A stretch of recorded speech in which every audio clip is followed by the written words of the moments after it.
So here we have the Suzuki Vitara on a 17 plate. I'm going to start off by showing you around the outside of the car, and then we'll hop in and run through some controls on the inside.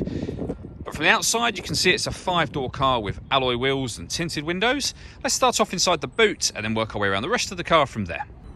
As we approach the boot, you can see we have plenty of space along with that 60/40 split folding rear seat, and then underneath this tray section even more space should you need it.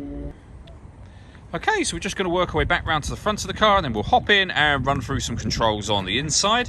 Now that we've done a full circle of it though, you can see it's in excellent condition the whole way round. Just briefly before we climb in, I think it's well worth seeing the interior from this exterior point of view. There's plenty to run through on the dashboard, so let's hop in and we'll do that now.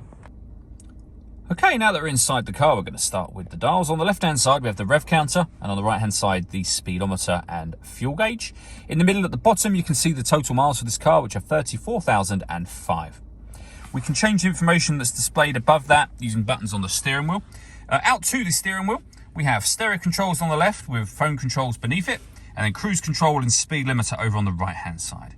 In the centre, we have the touchscreen for the car. So this car has got, amongst other things, a full colour reversing camera, and you get guidelines that show you what direction the car is headed in relation to the image being shown on the screen. When it comes to music, we've got the radio, of course, and you can see there we have FM, AM and DAB radio. If you want to listen to your own music, you can do. We've got iPod input, USB input, SD memory card input just here, and Bluetooth audio as well, so you can stream your music wirelessly as well as using your phone to make and receive phone calls once your phone is paired, which is done up here.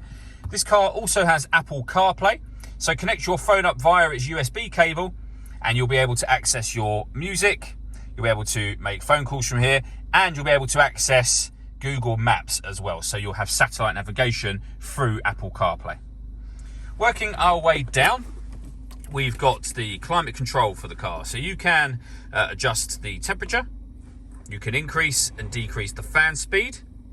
You can determine what direction you'd like the air to be distributed in by pressing this mode button here.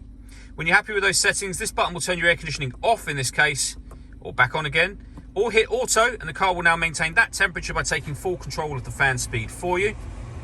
You can override that whenever you wish to. Underneath that section, we have a 12-volt charging socket and USB input. We then have a 5-speed manual gearbox.